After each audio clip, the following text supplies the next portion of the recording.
Welcome back. This is the second video about subjects you will see on the entrance exam. We will be talking about intervals. This is exercise 2 of the ear training part of the entrance exam and exercise 3, 4A, and 4B of the theory part of the entrance exam. The subjects we'll cover are: number 1, what is an interval? Number 2, how to name and build intervals. Number 3, how to listen to recognize, and to write down intervals. Number 4, how to sing intervals. Number 5, simplifying difficult intervals. Number 6, what intervals do you have to know for the test? And number 7, the ear training test with intervals. First of all, what is an interval? An interval is the distance between two notes. These notes can be played or heard together, that is, both notes played at once. These are called harmonic or vertical intervals. Or the notes can be played separately, one note after the other, melodic intervals or horizontal intervals. Number 2, how to name and build intervals. Intervals always have two names. They have a number and a quality. We can name the numerical size or the number of the interval, whether horizontal or vertical, by counting the letter names from the lower note to the higher note, or from the higher note to the lower note. For example, from C up to G is a fifth, because it spans 5 letter names: C, D, E, F, G. From C down to B is a second, because it spans 2 letter names, C and B. The numbers of the intervals within one octave are the unison, that is, both notes are the same, the second, the third, fourth, fifth, sixth, seventh, and the octave. The octave means that the distance between the first note to the second note is 8 letter names. Then there's the quality of an interval. If we look at the intervals from C down to G sharp, C down to G natural, and C down to G flat, these are all fourths, for they all span the same letter names. Yet these 3 intervals are slightly different in size and very different in sound or quality. The complete name of an interval, whether horizontal or vertical, depends on both its numerical size, its number, and its quality. Now, intervals come in 5 qualities: major, minor, perfect, augmented, and diminished. And we can divide these interval qualities into 2 groups. Group 1, the perfect intervals. That's unisons, fourths, fifths, and octaves.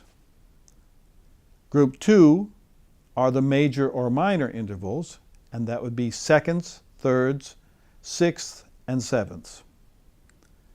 The intervals belonging to the first group are called perfect, and they are never major or minor.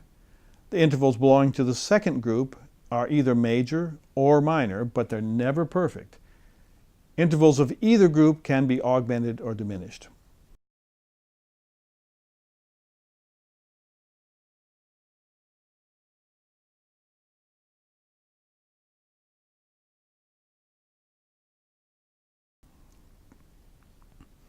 Here's how to name the quality of the perfect intervals, the first group. First of all, determine the number by counting the letter names. It must be a unison, a fourth, fifth, or an octave. In this case, it is a fourth. Build an imaginary major scale on the lower note of the interval. In this case, that would be a D major scale. If the upper note of the interval belongs to the major scale of the lower note, then the interval is perfect. But in this particular case, that's not true.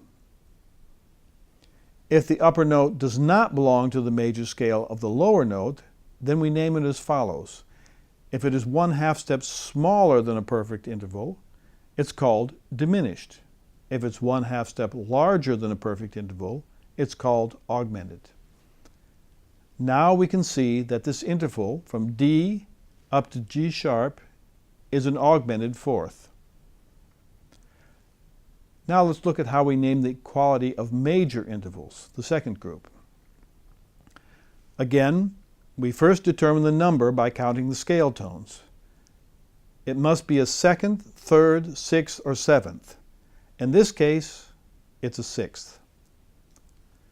Then you build your imaginary major scale on the lower note of the interval, in this case a C major scale. And if the upper note of the interval belongs to the major scale of the lower note, then the interval is major. But again, in this case, it's not true. If the upper note does not belong to the major scale of the lower note, then we name it as follows. If it's only 1/2 step smaller than a major interval, it's called a minor. If it's a whole step smaller than a major interval, it's called diminished. And if it's 1/2 step larger than a major interval, it's called augmented. And now we can see that our interval from C up to A flat is a minor sixth.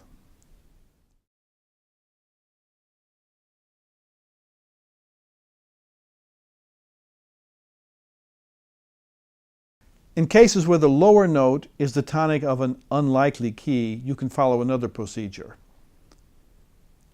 Okay, first identify the following interval. B sharp up to A. The first note is B sharp. However, B sharp is a rather unlikely key, 12 sharps. We don't want to have to build a major scale with 12 sharps.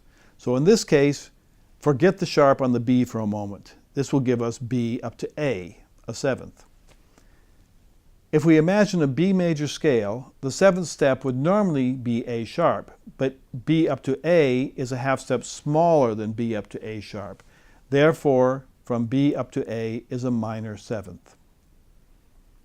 Now, put the accidental back in. The B goes up to B sharp.